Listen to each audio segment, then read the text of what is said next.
I applaud you because you're all such beautiful people, and the power is with you. And as soon as we realize that, we will make many changes. Matter of fact, we will transform the world. The power is not with the Black Panther Party. The power is not within any individual, but you have the power collectively. You can move things, you can even move bozo, and you can also move tape.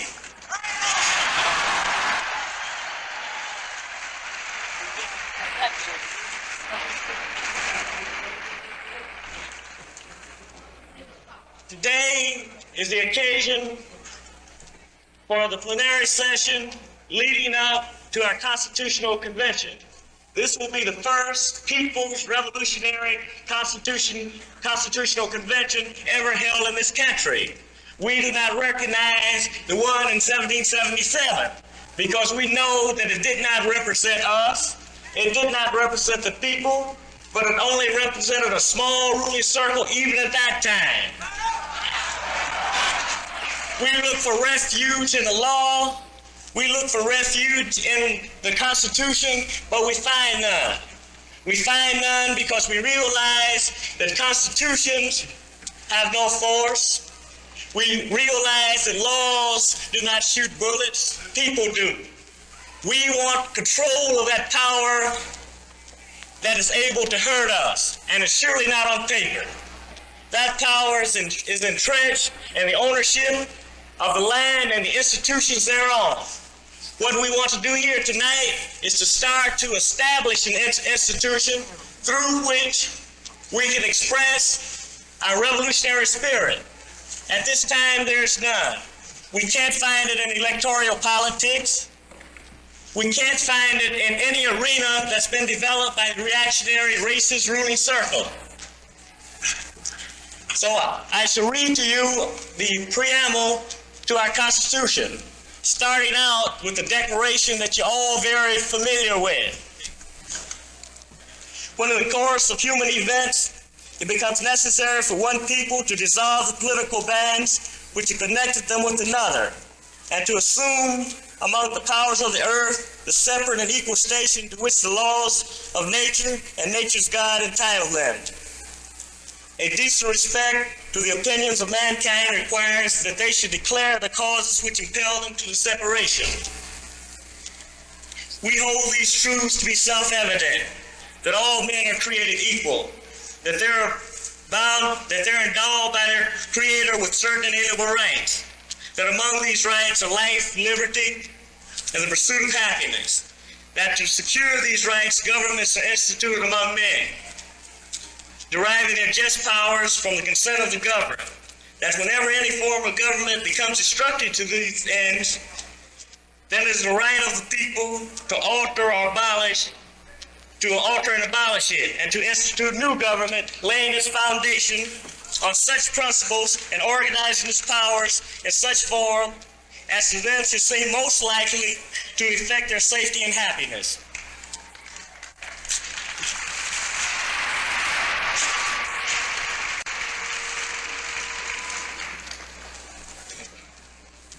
Prudence indeed will dictate the government's long established should not be changed for light and transit causes, and accordingly all experience has shown that mankind are more disposed to suffer while evils are sufferable than to right themselves by abolishing the forms to which they are accustomed. But when a long train of abuses and usurpations, pursuing invariably the same object, evinces a desire to reduce them under absolute despotism, it is their right, it is their duty to throw off such government and to provide new guards for their future security. Our sufferings have been long and patient. Our prudence has stayed this final hour. But our human dignity and strength requires that we still the voice of prudence with the cries of our suffering. Thus we gather in the spirit of revolutionary love and friendship for all oppressed people of the world, regardless of their race or of the race and doctrine of their oppressor. We gather to proclaim to the world that for 200 years we have suffered this long train of abuses and usurpations while holding to the hope that this will pass. We recognize, however, that it has not passed, and we're a people who enjoy no equal protection of the law, no due process of the law, and our future action must be guided by our sufferings, not by our prudence.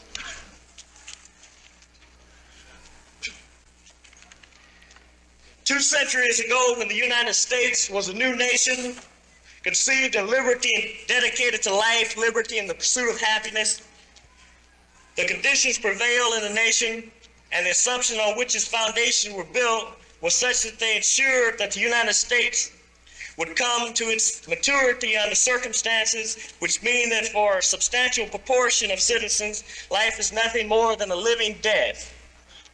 Liberty is nothing more than a prison of poverty, and the only happiness we enjoy is laughing to keep from crying.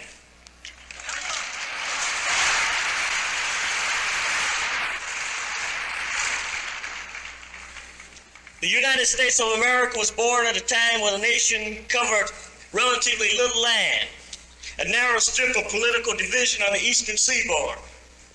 The United States of America was born at a time when the population was small and fairly homogeneous, both racially and culturally. Thus, the people called Americans were a different people in a different place. Furthermore, they had a different economic system. The small population and the fertile lands available meant that with the agricultural emphasis of the economy, people were able to advance according to their motivation and ability. It was an agricultural economy, and with the circumstance surrounding it, democratic capitalism flourished in the new nation. The following years were to see this new nation rapidly develop into a giant. The new nation acquired land and spread from a narrow strip on the eastern seaboard to cover the entire continent, but with few exceptions. The new nation acquired a population to fill this newly acquired land.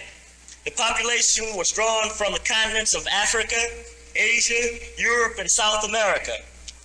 Thus, a nation conceived by a homogeneous people of a small number and in a small area grew into a nation of a heterogeneous people, comprised of a large number and spread across an entire continent. This change in the fundamental characteristics of the nation and its people substantially changed the nature of American society. Furthermore, the social change was marked by economic changes. A rural and agricultural economy became an urban and industrialized economy, as farming was replaced by manufacturing. The democratic capitalism of the early days became caught up in a relentless drive to obtain profits and more profits, until the selfish motivation for profits eclipsed the unselfish principles of democracy. Thus, 200 years later, we have an overdeveloped economy, which is so infused with the need for profit that we have replaced democratic capitalism with bureaucratic capitalism.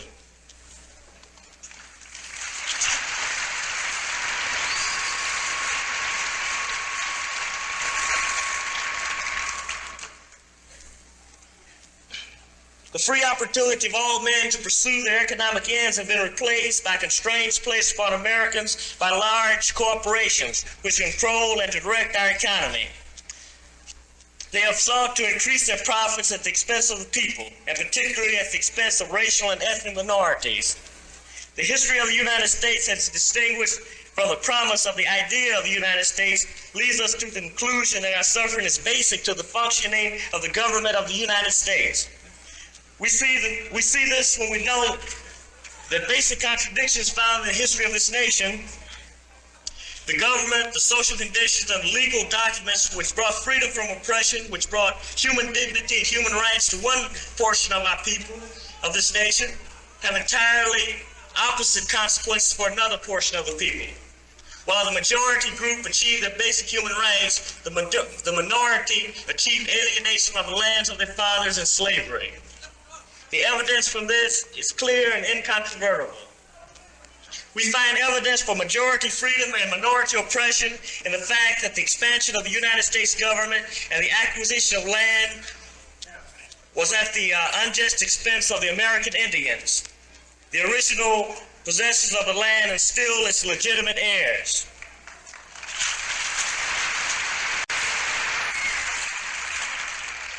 The long march of the Cherokee on the Trail of Tears and the actual disappearance of many other Indian nations testified to the unwillingness and inability of this government and this government's constitution to incorporate racial minorities.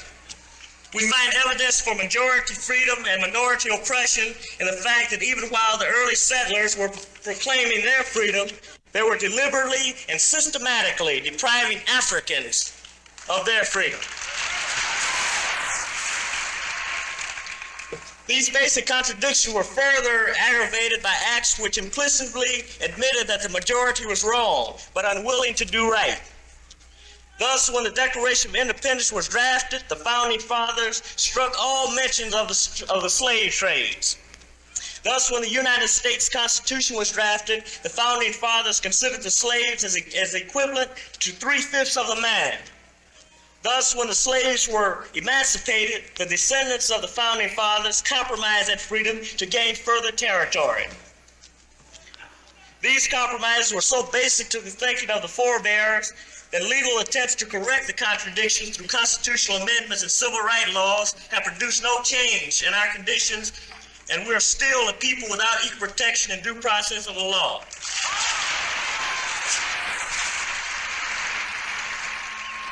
We recognize then that the oppressive acts of the United States government, when contrasted with the testaments of freedom, carries forward a basic contradiction found in all the legal documents upon which this government is based. Generation after generation of the majority group have been born, they have worked, and they have seen the fruits of their labor in the life, liberty, and happiness of their children and grandchildren.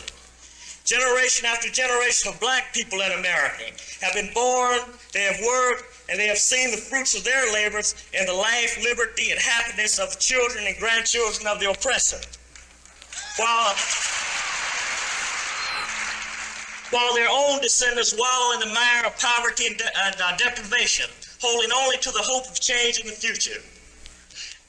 The hope has sustained us for many years and has led us to suffer the administration of a corrupt government.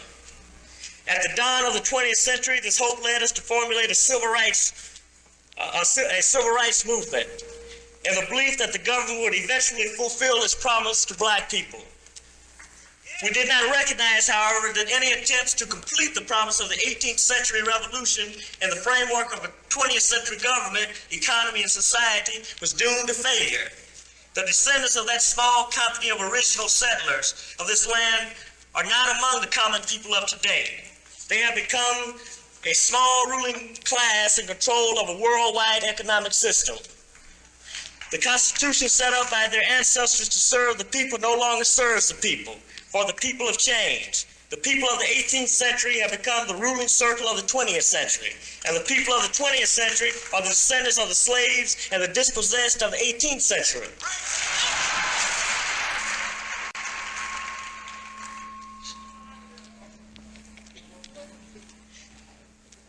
The Constitution set up to serve the people of the 18th century now serves the ruling circle of the 20th century. And the people of today stand wanting for a foundation for their own life, liberty, and pursuit of happiness.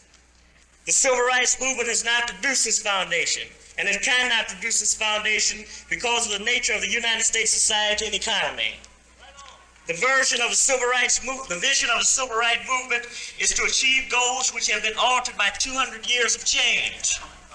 Thus, the Civil Rights Movement and similar movements have produced no foundation for life, liberty, and the pursuit of happiness. They have produced humiliating programs of welfare and unemployment compensation, programs with sufficient form to deceive the people, but with insufficient substance to change the fundamental distribution of power and resources in this country. Moreover, while the movements attempt to get minorities into the system, we note that the government continues its pattern of practice which contradicts its democratic rhetoric. We recognize now that we see history repeating itself, but on an international as well as a national scale. The relentless drive for profit led this nation to colonize, oppress, and exploit its minorities. This profit drive took this nation from democratic capitalism and underdevelopment to bureaucratic capitalism and overdevelopment. Now we see that the small ruling circle continues its profit drive by oppressing and exploiting the people of the world. Throughout the world, the proletariat is crushed so that the profits of the American industry can continue to flow. Throughout the world, the freedom struggle of oppressed people are opposed by this government because they are a threat to the bureaucratic capitalism in the United States of America.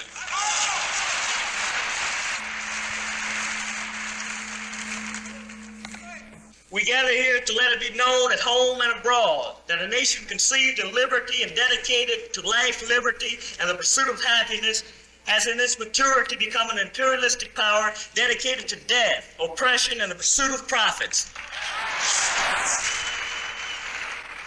We will not be deceived by so many of our fellow men. We will not be blinded by small changes in form which lack any change in substance of the imperialist expansion. Our suffering has been too long, our sacrifices have been too great, and our human dignity is too strong for us to be prudent any longer.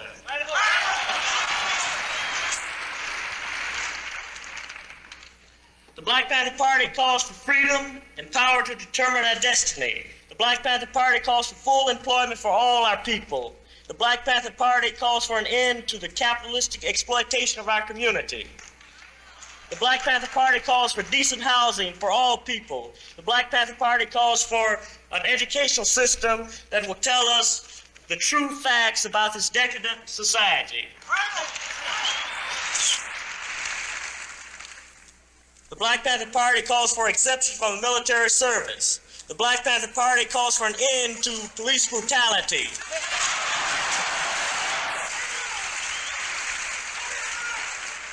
The Black Panther Party calls for freedom for all political prisoners and prisoners of war.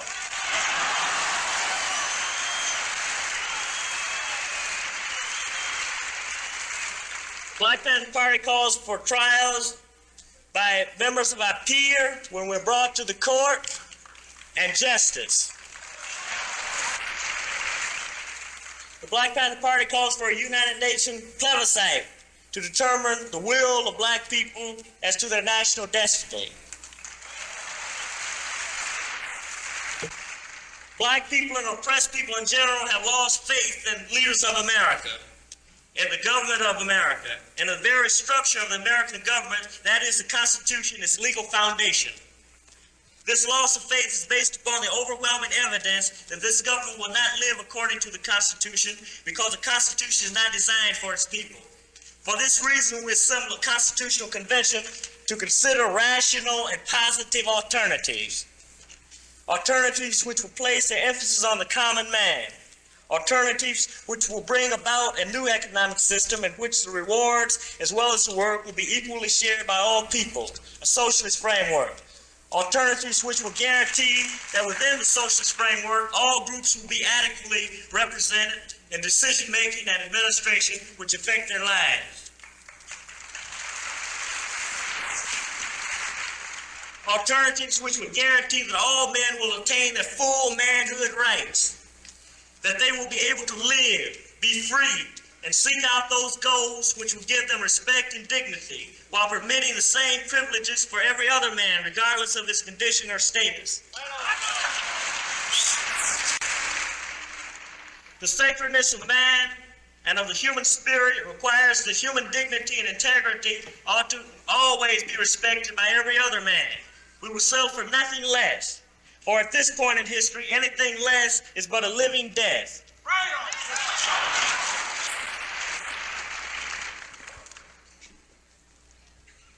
We're here to say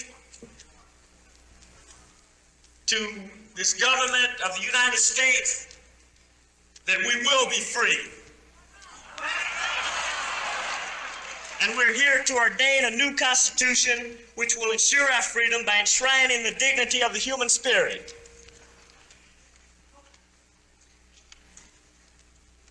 The people here tonight are responsible for the release of the 15 community members who were abused and mistreated by Bozo.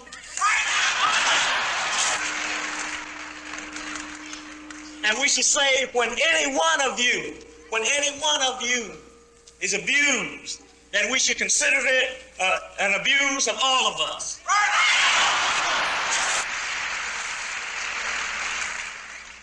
We also would like to say that we feel it is criminal for one people to reduce another people to such a level that they can only express their political grievances through violence.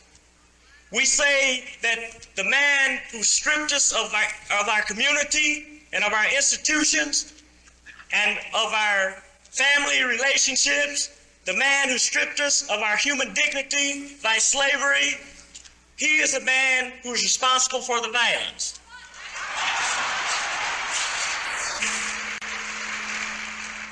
He is the same man who's now attempting to strip all other third world people of their dignity and of their wealth through stripping their nations of their natural resources in order to feed the monster factories here in North America. We notice when these people of the third world use self-defense, then the oppressor says he doesn't understand why they're so violent. The fact is that the people are never violent. That the violence is only related to aggression. Self-defense is related to oppression. So we would like for this city to know, the government of the city, to know, and also the government of the United States, to know that we will not tolerate any longer the abuse that we've tolerated for many years.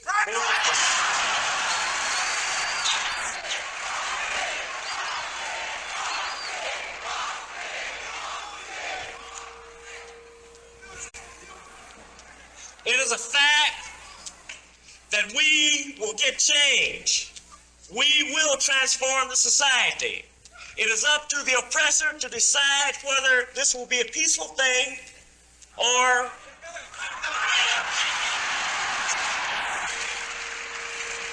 we will use whatever means that is effective regardless of the consequence, because it is our conclusion and our principle that a slave who dies a natural death will not balance two dead flies on the scales of eternity.